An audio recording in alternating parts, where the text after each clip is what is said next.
네, 여러분 안녕하세요. 자, 이번 시간에는 지난 시간에 이어서 화재 경비에 대해서 좀 더 구체적으로 알아보도록 하겠습니다.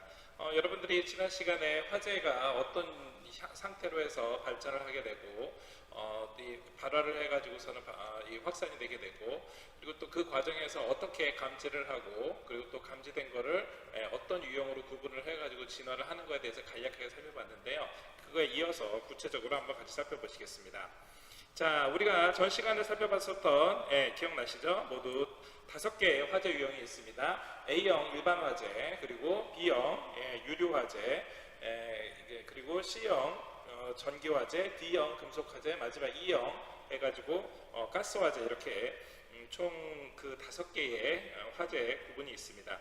여기에 따라 가지고 각각의 사용되는 소화기의 색깔, 그리고 소화 방법이라든가 적응 소화기, 적응 대산물이 모두 다 다릅니다. 자, 일반적으로 A형 그 화재 같은 경우에는요, 가장 일반적이기 때문에 뭐 각종 목재나 뭐 다양한 뭐 섬유, 또 종이류 이런 것들이 타기 때문에 냉각 소화 방식으로 하게 되고요. 관련되어 있는 물을 포함한 기본적인 소화기들이 있습니다. 백색 소화기로 표시가 되고요. 한편 유리화재 같은 경우에는 황색으로 표시가 됩니다. 그래서 지식소화, 즉 산소를 차단시킨다는 거죠. 그래서 이산화탄소를 포함한 뭐 불말이라든가 포말, 강화액 등을 사용을 하고요. 기타 위험성 물질에 대해 가지고 이 소화기를 분사해가지고서는 끄게 되는 겁니다. 전기화재 같은 경우에는 C형 청색으로 구분이 되어 있습니다. 역시 산소를 차단하는데 분말 같은 경우에는 어렵고 이산화탄소나 아니면 강화액을 사용을 하게 되고, 발전기나 변압기에 불이 붙었을 때 이런 진압을 하게 됩니다. 금속화재는요, 색깔이 없는 무색으로 해서 피부에 의한 질식 소화가 가능하고, 모래나 아니면은 뭐 다른 이제 암석을 통해 가지고 하게 되고요. 가연성 금속, 즉 불이 붙어 있는 이 금속에 대해서 하게 됩니다. 마지막으로 E형 황색 이 가스 화재 같은 경우에는 분말이나 이산화탄소, 할론 소화기 등을 사용하고 일반적인 가스, 뭐 LPG나 LNG에 사용을 하게 되는 겁니다. 자, 이거를 좀 더 구체적으로 살펴보시면요, 제거 소화법이라는 것은 말 그대로 연소 반응이 관련되어 있는 주변에 있는 가연물들, 이러한 것들을 제거를 하는 겁니다. 이게 일종의 어떻게 보면은 그 산불이 났었을 때 맞불 작전이라고 해가지고 산불이 번질 만한 곳을 미리 불을 내가지고서는 더 이상 탈 수 있는, 즉 가연물들을 없애므로 해가지고 산불이 확산되는 뭐 그것을 아예 막거나 아니면은 방향을 바꾸는 이런 형태로 사용하는 제거 소화법이 있습니다. 질식 소화법은 우리가 흔하게 사용하고 있는 연소 범위 내에 산소를 차단시키는 겁니다. 뭐 대표적인 게 뭐 이산화탄소를 하는 방법도 있겠지만 뭐 물이라든가 뭐 이런 거를 포함을 해가지고 이 질식 소화법, 그러니까 산소, 그러니까 이 뭐 모래 같은 거를 해서 산소 공급을 막는다든가 뭐 이불이라든가 이런 것도 가능합니다. 그리고 물도 100%는 아니지만 어느 정도 질식소에 영향도 있습니다. 자, 냉각소화법 같은 경우에는 연소물을 냉각시키는, 즉 온도를 낮추는 겁니다. 가장 대표적인 물이겠죠. 그렇죠? 그래서 물을 사용을 하게 되면은 당연히 온도를 낮추고, 그리고 가연물을 적게 함으로 해가지고 냉각소화법이 가능하겠고, 억제소화법은 연소의 연쇄 반응에 대한 촉매제를 억제하는 방법인데, 이거는 특수하게 뭐 할로겐 화학물이라든가 이런 것 같은 경우에 화학제를 사용을 해서 하게 되는 억제소화법도 있습니다. 희석소화법 같은 경우는 산소의 농도를 어느 정도 이하로 하는 거기 때문에 어떻게 보면 질식소화법이랑 유사합니다. 제한된 공간 내에서 산소를 다 소비시켜 가지고 하는 방식이다라고 생각하시면 될 겁니다. 자, 이와 관련해 가지고서는 기본적으로 소화기는요, 우리 주변에서 볼 수 있는 가장 대표적인 소화기들이 몇 가지가 있습니다. 일단 물은 소화기 자체로 들고 다니는 것보다는, 그렇죠, 대표적인 게 스프링클러 형식으로 되어 있죠. 이 스프링클러 같은 데에서 물 한 개를 발사시키는 것처럼 분사를 시키는 겁니다. 강화액 소화기는요, 이 소화 성능을 높이기 위해서 물에다가 탄산칼륨을 용해시킨 이 소화기를 갖다가 뿌리는 겁니다. 이럴 경우에는요, 빙점을 낮추게 돼서 겨울철이나 아니면 추운 겨울에도 사용이 가능한 강화액 소화기가 있습니다.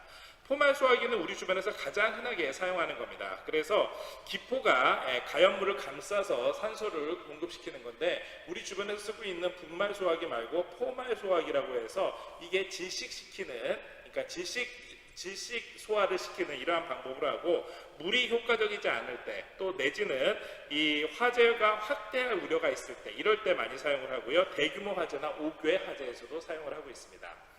분말 소화기가 가장 널리 보급되어 있는 소화기겠죠. 그래서 화재 규모가 뭐 작건 크던 간에 어떠한 경우에서도 하게 되고 거의 대부분 소화 약제가 들어있기 때문에 이 약제 분말을 일시에 솜으로 해가지고 이 질식 효과가 있고 그리고 산소를 차단시키는 효과가 있고 그 외에도 냉각이라든가 가연물을 타지 않게 하는 이러한 것까지 모두 같이 되어 있습니다. 자, 이산화탄소 소화기는요, 이산화탄소를 압축 액화시켜 가지고서는 넣은 겁니다. 그래서 이 이산화탄소 소화기를 하게 되면은 자연스럽게 주변에 있는 그렇죠 산소보다는 이산화탄소가 확산됨으로 해가지고 이산화탄소가 타지 않는 성질을 이용을 해서 하는 겁니다. 이렇게 되면 가장 대표적으로 B형 화재나 C형 화재 등에 물을 사용하면 안 되는 이 화재 때 아주 적절하게 사용을 할 수 있고요. 그 외에도 할론 소화기 같은 경우에는 공기보다 무거운 할로겐을 이용을 해가지고 여기에 이 할로겐을 투여를 하게 되면은 자연스럽게 B형이나 아니면은 C형 화재에 사용을 하게 됩니다. 하지만 최근에 이 할로겐 성분 같은 경우에는 오존층을 파괴하는 물질로 해서 아주 특수한 경우에만 사용을 하고 있습니다. 자, 우리가 주변에서 볼 수 있는 소화 설비들, 대표적인 게 소화기고, 소화기는 뭐 강의실을 비롯해서 아파트에도 복도라든가 뭐 아니면 현관, 엘리베이터 주변, 그리고 뭐 어떤 건물이든 간에 중요한 대피구라든가 비상구 주변에 항상 소화기가 비치되어 있습니다. 일반적으로 가장 기초적인 소화 설비고요. 뭐 분말이나 아니면 강화액, 뭐 산안칼리 소화기도 있고, 최근에는 소화기 중에서 투척용으로 해서 뭐 불이 난 지역에 이렇게 뭐 물병처럼 생긴 이 소화기를 투척하게 되면은 투척된 거기에서 나와 있는 분말이나 아니면 분말액을 통해 가지고 소화를 시키는 소화기도 있습니다. 그 외에 옥내 소화전 같은 경우에는 건물 내에 화재가 발생했을 그 초기에 신속하게 진압하기 위해서 보통 건물 내에 여러분들이 계단이라든가 이런 데 보면은 그렇죠. 우리가 뭐 여러분들 뭐 택배를 요즘 숨겨놓는 걸로 많이 사용을 하고 있습니다만 이 옥내 소화기 설비에서 호스를 끌어다가 밸브를 열게 되면은 여기에서 물이 나와서 소화하게 된 겁니다. 5개 소화전 같은 경우에는 건물 밖에 설치되어 있는 소화기입니다. 그래서 5개 소화전 중에 가장 대표적인 게 여러분들 잘 아시는 것처럼 도로에 있는 소화전을 뭐 외국 영화에서 많이 봤을 겁니다. 도로에 있는 소화전에 이렇게 밸브를 끼워서 사용하게 되는 겁니다. 그래서 건물에 화재가 발생했었을 경우에 그 주변에서 아주 신속하게 수량을 확보를 해서 소화를 시킬 수 있는 이러한 소화전입니다. 스프링클러는 보통 건물 내에 있는 실내에 뭐 천장에 또 일부는 뭐 벽에 스프링클러 헤드와 여기에는 감지기가 같이 달려 있어 가지고 화재 발생 시에 경보가 울림과 동시에 여기에 있는 이 헤드에 있는 그 유리가 깨지면서 이 안에 있는 것들이 이 자연스럽게 밸브가 열리는 이러한 효과로 되어 있고, 이거는 일종의 고정식 소화기이기 때문에 현장에서 긴급하게 사용할 수 있는 이러한 소화기이기도 합니다. 한편 물 분무 소화기는요, 물을 분무상으로 해서 분사시켜서 하는 소화기인데, 우리 주변에서도 보면은 물을 분사시키는 이렇게 작은 이 기본적인 소화기로 사용하는 경우가 있고요. 이 포말 소화 설비 같은 경우에는 화재 확대 위험성이 있는 가연성 액체 같은 경우에 사용되는 설비입니다. 이런 것 같은 경우에는 물하고 그리고 그러니까 포소화학제가 같이 들어있어서 이게 공기 중에 발포를 하면서 연소면을 차단시켜서 산소 공급을 차단시키는, 질식시키는 이러한 화재 진압 방법으로 포말 소화 설비가 있습니다. 불가연성 가스 소화 설비는요, 불가연성 가스, 그러니까 일반적으로 우리가 뭐 천연가스라든가 액화가스라든가 이런 것 같은 경우에는 당연히 불이 붙는 가스인데, 불이 붙지 않는 가스, 예를 들면 뭐 이산화탄소를 포함한 뭐 할로겐 가스라든가 이러한 불연성 가스를 산소 함유율을 저하시켜서 하게 되는 이러한 소화 설비고요. 증발성 액체 소화기는요, 소화 설비는 증발성 액체가 연소물을 발사함으로 해가지고 질식 소화를 시키면서 또 냉각 소화를 시키는 작용을 하기 때문에 이런 거는 가장 유용하긴 합니다만 아무래도 가격이 비싸서 주변에서는 많이 사용하지는 않고 있습니다. 자, 한편 우리가 전 시간에 같이 살펴봤었던 중에 각종 이 화재 경보와 관련되어 있는 센서들이 여러 가지가 있었습니다. 기억나실 텐데요. 먼저 이온 감지기 같은 경우에는 그렇죠, 연기나 불꽃이 나타나지 않는 발화 상태인 진화 초기 단계에 가연성 물질이 노출되었을 때 화재 경보가 울리는 이러한 이온 감지기입니다. 초기에 아무래도 이 탄화수로 구성되어 있는 연화성 물질의 이온 감지기를 통해 가지고서는 확인이 되면은 이걸로 화재 경보를 하기 때문에 초기 진화에 아주 유리하고요. 연기 감지기는 잘 아시는 것처럼 불꽃은 보이지 않습니다만은 이 연기가 났었을 경우에 이 연기를 파악을 해서 그을린 단계에서 화재 경보를 울리는 겁니다. 적외선 감지기 같은 경우에는 직접 불이 난 거는 아니지만 불꽃이 보이거나 아니면 연기가 보일 경우에, 즉 불꽃이 막 발하려는 단계에 확인을 할 수가 있는데 짧은 시간에도 감지를 할 수가 있고 또 불꽃에서 나오는 적외선을 감지하기 때문에 훨씬 더 정확도가 높다고 볼 수 있습니다. 열 감지기는 일반적으로 어떠한 고온이, 그러니까 불이 나게 되면 고온 현상이 발생을 하게 되고 열이 올라가면서 자연스럽게 일정한 온도 이상의 내부가 온도 이상으로 올라갔을 경우에 화재 경보를 울립니다. 또한 이러한 이 열 감지기 같은 경우에는 이 온도 변화가 심한 지역에서는 사용이 어렵지만 일단 열 자체가 급속도로 올라갔다는 사실을 바로 확인할 수 있기 때문에 주변에서도 많이 사용을 하고 있습니다. 누전 감지기 같은 경우에는요, 직접 화재가 일어나지는 않았습니다만 화재의 가능성이 굉장히 높은, 그래서 전기 합선이나 누전, 서로 전기와 전기선이 합선되거나 아니면은 전기가 외부에 노출됨으로 해가지고서는 전력이 쏘는 거에 비해서 받는 거가 양이 달라졌을 경우에, 이랬을 경우에 전류가 금속물에 흐르는 것을 감지를 해서 경보를 발생하는 겁니다. 당연히 이게 일반적일 때는 상관이 없습니다만 말씀드린 것처럼 합선이 된다거나 아니면 다른 가연물을 더 온도를 높이게 하면은 발화가 될 수 있는 가능성이 있기 때문에 누전 감지기도 화재를 감지할 수 있는 아주 기초적인 감지기로 사용을 하고 있습니다. 그 외에 특수 감지기는요, 앞에서 나와 있는 감지기 두세 종류를 같이 혼합을 해서 사용을 하고 그 외에 음향이라든가 기타 다양한 방법으로 외에서 발생할 수 있는 산불 감지를 하는 가시광선에서의 영상 분석이라든가 다양한 형태로 해서 하는 감지기까지도 요즘 개발이 되어 있는 상태입니다. 한편 이러한 이 화재를 감지하는 센서 말고도 가스를 감지하는 센서가 있습니다. 가스 같은 경우에는요, 우리 주변에서 가장 흔하게 사용하고 있는 도시가스가 있습니다. 그래서 도시가스는 기본적으로 공기보다 비중이 가볍기 때문에 센서를 주로 천장에 설치를 하고 있고요. 금속 산화물 반도체가 열화성 가스를 접촉하게 되면은 여기에 공기 저항이 일어나는 것을 응용을 해서 가스 농도를 확인을 하고 여기에 경보를 울리게 되는 겁니다. 자, LPG용 센서 같은 경우에는요, LPG는 공기보다 비중이 더 무겁기 때문에 아래로 들어가기입니다. 그래서 바닥에 설치를 하게 되고 작동 원리는 앞서 말씀드린 도시가스와 동일합니다만은 감지하는 가스 농도가 다르기 때문에 여기에서 감지를 해서 이 가스 누출에 대한 경보를 울릴 수 있게 되는 겁니다. 자, 결국 이렇게 화재가 나는 것에 대해서 긴급하게 현장에서 진압을 하는 것도 중요하지만 중요한 거는 화재가 아예 일어나지 않게 하는 화재 예방, 그리고 만약에 화재가 발생했었을 경우에 어떻게 빠르게 대피를 하는지에 대한, 그리고 또 어떻게 이 안전을 강화해야 되는지에 대한 이러한 안전교육이 필요한 시점입니다. 자, 보통 일반적으로 화재에 대한 비상구 위치 확인이라든가 아니면 비상문이 어떻게 작동하는지에 대해서는 평상시에도 민방위훈련을 포함을 해서 항상 안전교육을 할 때 같이 하게 되고요. 여러분들도 어떤 회사라든가 아르바이트라든가 이런 데에 새로운 장소에 도착하게 되면은 항상 비상구라든가 소화기의 위치, 소화전의 위치 이런 거를 확인을 하게 됩니다. 또한 화재 발생의 신고와 경보 체계의 중요성이 항상 인지가 돼야 되겠고, 만약에 화재가 발생했을 경우에 자기가 어떤 역할을 했는지에 대한 사전 분담 교육도 있어야 될 겁니다. 또 주변에서 흔하게 볼 수 있는 각종 화재 경보 기기, 센서라든가 아니면은 경보라든가 이런 것들이 울렸을 경우에 어떻게 우리가 행동을 해야 되는지, 이 시스템은 어떻게 돌아가고 있는지에 대한 교육도 필요하겠고요.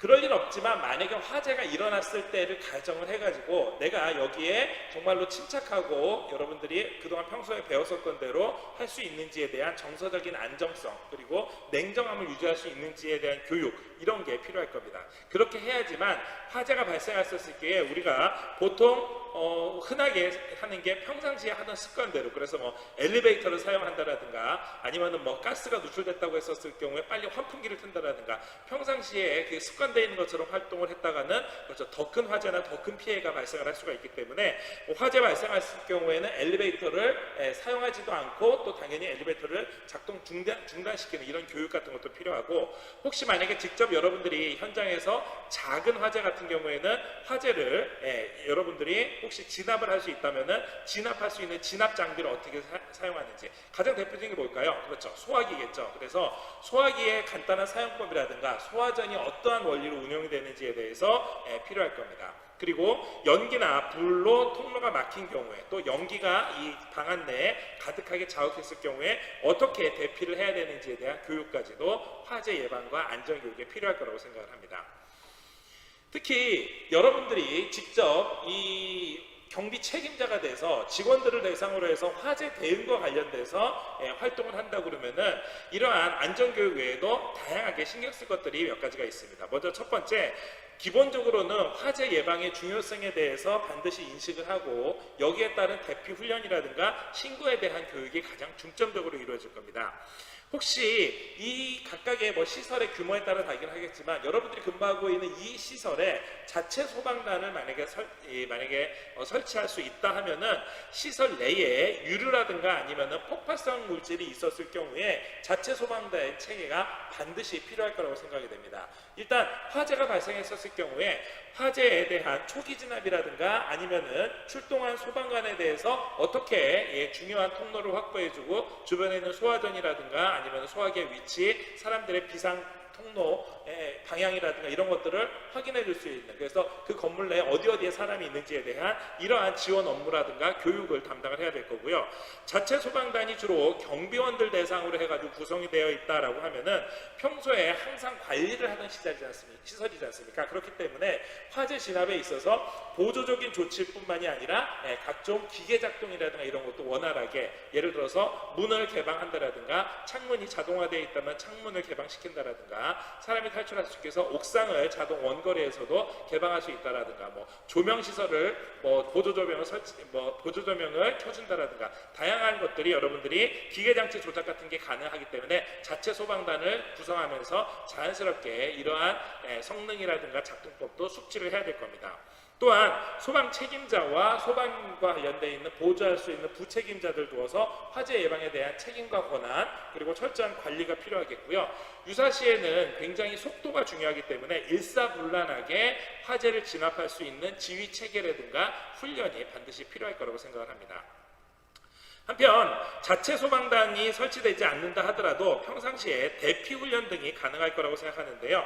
평상시에 항상 철저하게 준비할 필요가 있는데 기본적으로 대피 훈련을 할 때에는 사람들이 침착성을 잃지 않도록 그리고 여러분들이 냉정하게 이 화재로부터 피해를 최소화시킬 수 있는 방안들을 생각해야 될 겁니다. 일단 기본적으로 대피 순서는 잘 아시는 것처럼 노약자, 여성이라든가 아동이라든가 노약자를 대상으로 해서 먼저 탈출을 시키고 대피를 시키고 성인 남성이 가장 나중에 대피를 하게 되고요. 평상시에는 보통 비상구가 잘 보이는 곳 그리고 통로가 제대로 확인되어 있는지 그 외에도 화재 발생 시에는 엘리베이터가 자동으로 금지되는지에 대한 확인이 필요하겠고 혹시 만약에 이 행동이 어려운 신체 부자유자가 있을 경우에는 이러한 이 장애인들 대상으로 해서 대피 시설이라든가 대피 방법들을 사전에 확보하는 것도 필요할 겁니다. 또한 화재가 발생했을 경우에는 상당 부분은 이 정전이 같이 일어나는 경우가 많습니다. 그렇기 때문에 정전에 대비해서 비상등이라든가 비상로 지시등 같은 경우가 잘 되어 있는지를 확인해야 되겠고 대피 책임자가 있었을 경우에는 대피 책임자뿐만이 아니라 인솔자에 대한 확인 그리고 안내나 통신 방법에 대한 확인 등도 필요할 거라고 생각을 합니다.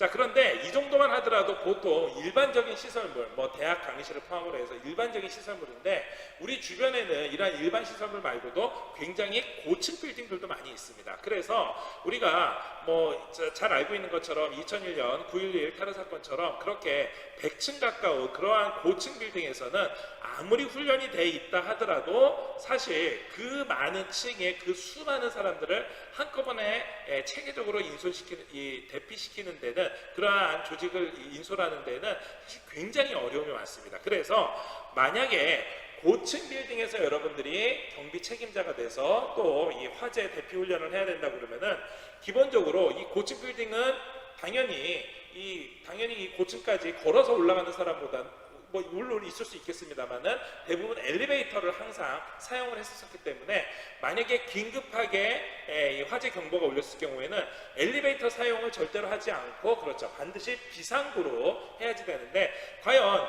이 고층 빌딩을 사용하는 사람들이 비상구의 위치라든가 비상구를 얼마나 자주 사용했는지는 의문입니다. 따라서 평상시에 이러한 대피 훈련을 한다 그러면 특히 고층 빌딩에서 대피 훈련을 한다 그러면 화재를 가정했었을 경우에 화재 대피 훈련 시 비상구를 확보하는 것, 그리고 사다리차가 그 높이까지 가지 않기 때문에 가능하면은 아래층으로 사람들이 유도하면서 혹시 만약에 소방관들이 도착을 해가지고 화재 진압을 위해서 건물 내부로 간다 그러면은 소화전이 각 층마다 어떻게 작동하고 위치가 되어 있는지에 대한 안내를 사전에 숙지를 해놔야 될 거라고 합니다. 그래서 실제 경비원들은 그 안에 있는 사람들 대피시키는 책임도 있겠지만 소방관들이 왔었을 때 소방관들을 안내하는 책임까지 같이 갖게 되는 겁니다.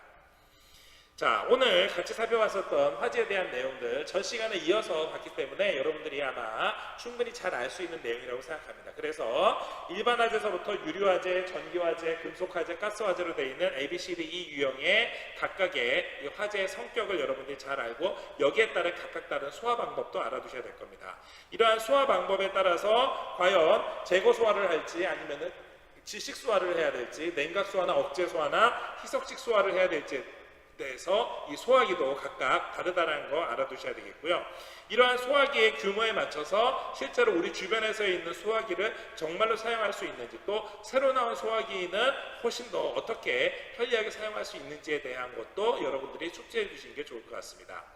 그 외에도 소화기 말고도 다양한 소화 설비들이 있습니다. 그래서 소화전이라든가 옥내 옥에 있는 스프링쿨러라든가 다양한 소화 설비들이 어떻게 작동하는지에 대한 원리, 그리고 주변에서 가장 흔하게 사용할 수 있는지에 대한 사용할 수 있는 이 소화 설비에 대한 기본적인 지식이 있어야지만 실제 대피 훈련이라든가 아니면 긴급할 경우에 대응이 가능할 거라고 생각을 합니다. 그 외에도 새로운 센서로 가스 누출을 담당하는 이러한 LNG용, LPG용 센서와 설치 그리고 기타 작동 원리를 알아두셔야 될 필요가 있고요. 직접 여러분들이 이 경비 책임자가 돼서 화재 예방과 안전 교육을 한다 그러면은 여기에 따른 비상구라든가 아니면은 화재 발생 시의 신고 체계, 기타 화재 진압 장비의 사용법, 대피 방안들에 대한 교육도 반드시 필요하고 직원에 대해서도 실제 시설 내에서 어떻게 대피 훈련을 해야 될지 그리고 어떻게 이 고층 빌딩 같은 경우에는 특별하게 이 각종 화재에 대비해 가지고 화재 대응 활동을 할지에 대해서 한번 꼭 유념해 두시길 부탁드리겠습니다. 자, 오늘 공부하셨던 내용 퀴즈로 한번 다시 복습해 주시길 부탁드리면서 오늘 강의 이걸로 마치도록 하겠습니다. 수고하셨습니다. 화재 경보가 울릴 때 정확히 건물 어디에서 감지된 건지, 어디서 불이 난 건지도 알 수 있으면 더 빠르고 안전하게 대피할 수 있겠죠. 그런데 그런 건물이 생각보다 많지 않았습니다. 정다은 기자가 살펴봤습니다. 서울 영등포구의 7층짜리 상가 건물입니다. 경비실 복합 수신기에 대피 방송과 사이렌, 경광 등을 끄는 버튼에 번호가 매겨져 있습니다. 경보가 울리면 차례로 끄라고 붙여놓은 겁니다. 화재가 안 나는 층에도 다 울리니까 일단 끄고 이제 이걸 안 꺼놓으면 사람들이 다 그냥 막 나오잖아요. 근데 화재가 아닐 경우가 많아서 아예 화재 경보 시스템을 꺼둔 건물도 있습니다. 소화전 벨소리가 항상 오작동이 나거든요. 카페 같은 영업장이 있으니까 그 영업 좀 지정이 있거든요. 실제로 지난 8월 9명이 숨진 인천 세일전자 화재 때도 화재 경보가 울렸지만 경비원이 평소처럼 오작동으로 생각하고 경보 수신기를 꺼 피해가 커졌습니다. 이런 문제는 경보가 울리게 한 정확한 위치를 알기 힘든 화재 감지 시스템에서 시작됩니다. 한 뉴스 호스텔에서 601호와 602호 화재 감지기를 차례로 작동시켰더니 모두 6층 중앙으로 표시됩니다. 화재 감지기가 600제곱미터 단위로 식별하게 돼 있다 보니 화재가 감지된 정확한 위치를 구분해 알려주지 못하는 겁니다. 오작동으로 울려도 어느 감지기가 고장인지 몰라 못 고치고 오작동이 반복되면 버릇처럼 수신기를 꺼버리는 일이 생기는 겁니다. 소방청에서는 이렇게 감지기 자체가 개별로 위치가 파악될 수 있도록 외국 사례 같은 것도 좀 볼 필요가 있고요. 2012년부터 30층 이상 신축 건물에 각 감지기의 위치를 구별할 수 있는 설비를 갖추도록 의무화했지만 이런 설비는 기존 설비보다 5배에서 8배까지 비싸서 기존 건물에선 잘 교체하지 않는 실정입니다. SBS 정다은입니다.